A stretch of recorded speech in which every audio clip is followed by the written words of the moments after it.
at Bow Valley College in Calgary. So give it up for Miss Tiffany. So I'll just tell you a little bit more about myself. Yes, I am an nursing instructor at Bow Valley College, and I absolutely love what I do. I love my job. I love getting up every morning and going and making an impact in people's lives. I also grew up in a small town. You probably all know Clarksville, Alberta. And being here in Nanton reminds me of my competitive swimming days when I would do some swim meets over here at the pool. So I'm where I need to be. Wow. So if we can just get started, what I'm here to talk to you guys about is just to bring awareness, and some of you probably already are aware of some of the current health issues or risks that are facing women currently and have in the past. What I want to say before I go forward is that I don't want you to live in fear, because God has not given us a spirit of fear. He's given us a strong mind so that we don't have to live in fear. This is just to bring awareness. I want you to remember before we go forward that you are clothed with dignity. You are clothed with strength and dignity. Wow, I'm having trouble speaking. And laughs without fear of future. So whatever comes your way, know that Christ in you is bigger than anything that you will have to face. Yeah. Who here can tell me the number one risk or the number one cause of death in women today? Does anybody know? Heard it over here. Okay? Heart attack or heart disease. So that could be heart attack or stroke. So if you look here, you see the picture of a heart. And not only do we need to take care of our heart spiritually, but physically. God has given us these beautiful, amazing bodies which we need to take care of as much as possible. Poor man doesn't know what to do. He's going bad for it. Things don't always go as planned, but things still go forward. So yes, it is. This is just a little table here to show you that yes, the leading cause of death is heart disease. Hold it over here. Should I not move around so much? So the leading cause is heart disease, and then followed after that is stroke, which goes right along with your heart disease. How many of you know some of the risk factors for having a heart attack or a stroke? Weakness on one side of the body or on one side of the face? Absolutely. So there's an acronym, and the acronym is FAST. Acronym stands for, F is face. So one of the presenting things that you may see is one side of that face is going to start to droop. The next acronym is arms. Are you able, or is that person able to lift their arms up? If they're unable to, that's another presenting symptom of a stroke. S is speech. Speech, are they slurring? Are the words jumbled? And T is time. Time is a factor when you suspect that somebody is having a stroke. When you suspect that somebody, or even yourself, is having a stroke, you need to get yourself to the hospital right away. The sooner you get yourself to the hospital, the sooner and the least amount of effects are going to happen. We can keep rolling.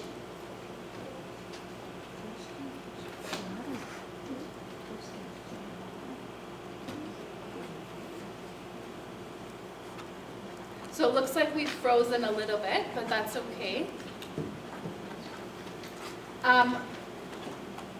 Some of the risks for heart disease or stroke,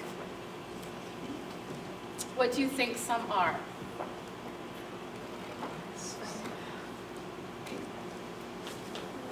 Stress. Stress. Stress is a big one. Hey, how many of you have stress in your life right now?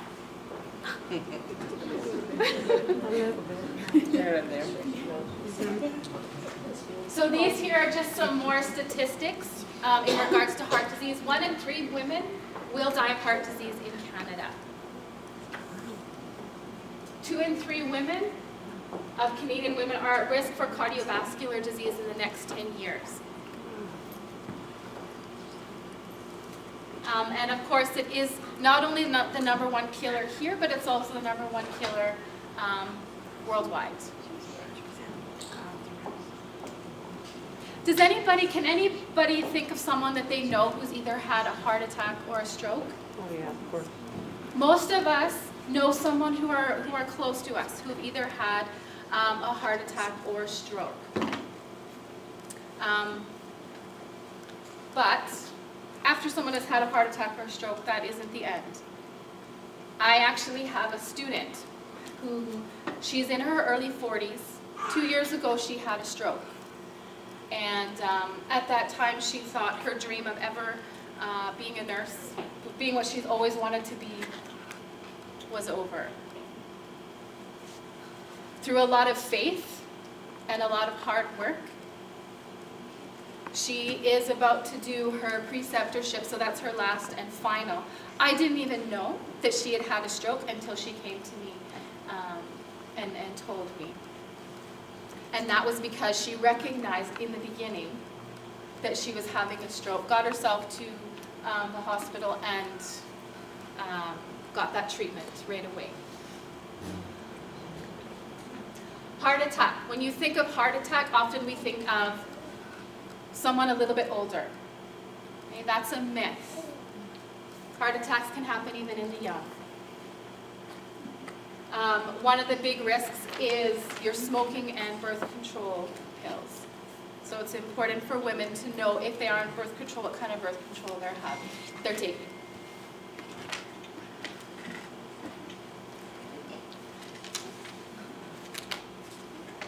So some symptoms with women, when women are having a heart attack, and you may have heard this before, that some of the symptoms that they're having are not the same as a man or as a male.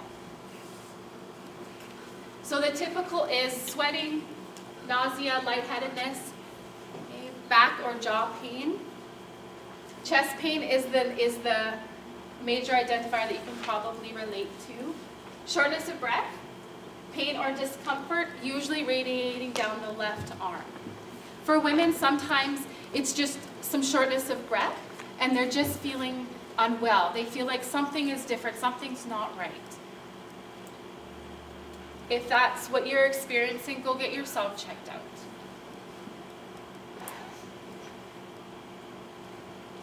So of course, what you need to do is call 911, get yourself to emergency right away. Okay, so those are some of the actions that you would take.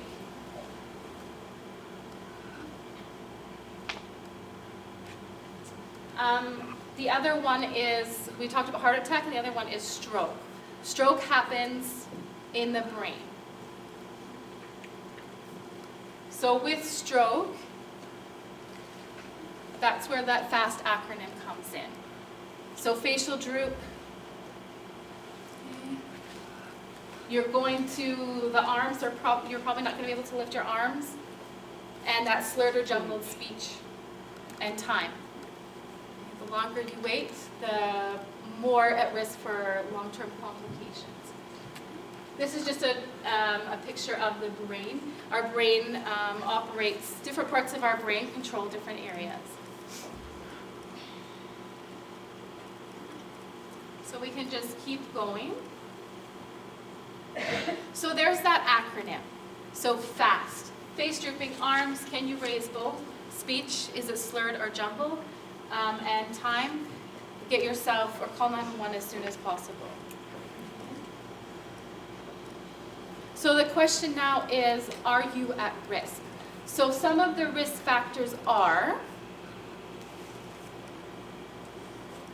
high blood pressure, high blood cholesterol, atrial fib, being overweight, diabetes, excessive excessive alcohol consumption.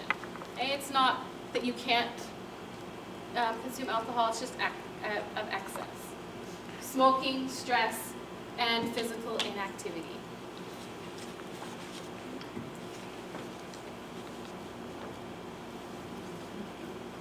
So now that we've talked about the heart disease,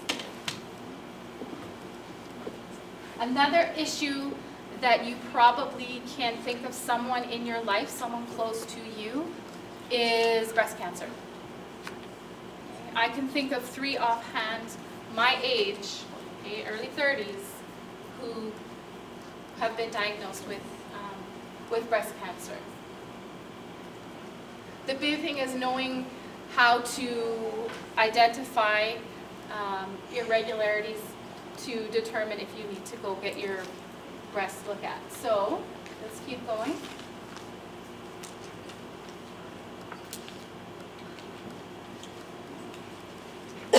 So breast cancer continually is on the rise in Canada. So it's good to be aware. And one big thing that you can do, and you probably all have heard it before, is to do your self-exam.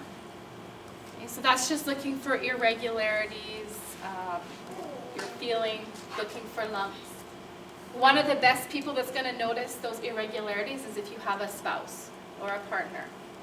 They'll be usually the first ones to recognize. Upward and onwards.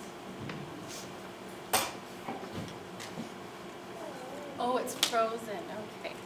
We are still experiencing technical difficulties, but that's okay. So when someone is dealing with heart disease or breast cancer, any type of cancer,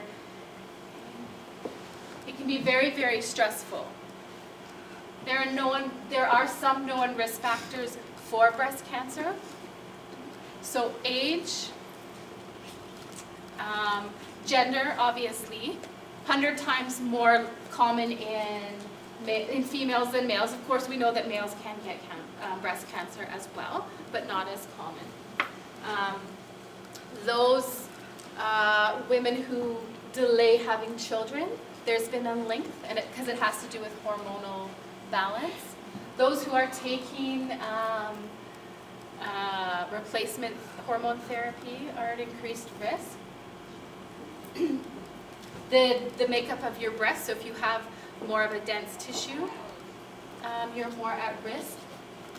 Also genetically, so if you have someone directly in your family, so mother, grandmother, aunt, sister who has had breast cancer, you're at increased risk.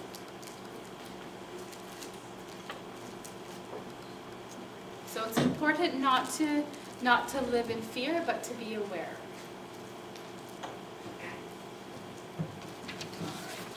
So I'm just going to bring this out because this isn't working.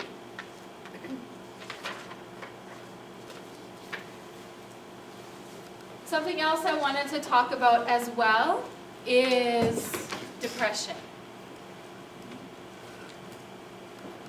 More and more women are at risk for depression.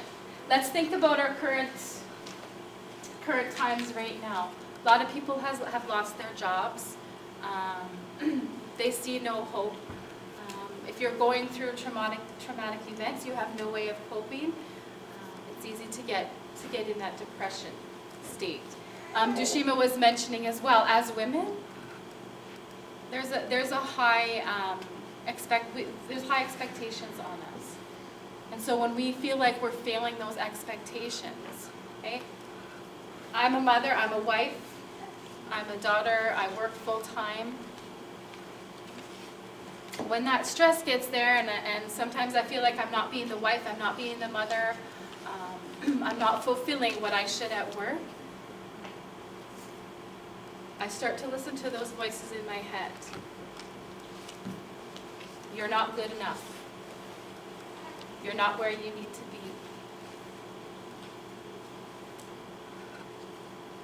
And that's where faith comes in.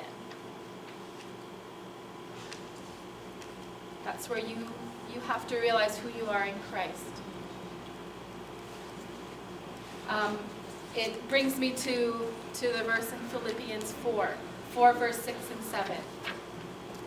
It says, "Do not be anxious about anything, but in everything, by prayer and petition, bring it to God. Lay it at His feet. With thanksgiving, present those requests, present those concerns, those things that you are worrying about, those things that you are stressing about." That stress is a big factor when it comes to heart disease. Stress is a factor and can lead to those negative feelings and that depression. And the last part in verse 7, which is the big one, "And the peace of God which transcends all understanding," my understanding, your understanding, "will guard your hearts and mind in Christ Jesus."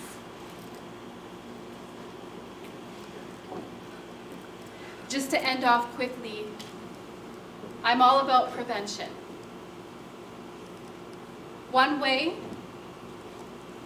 research has shown, who here likes chocolate?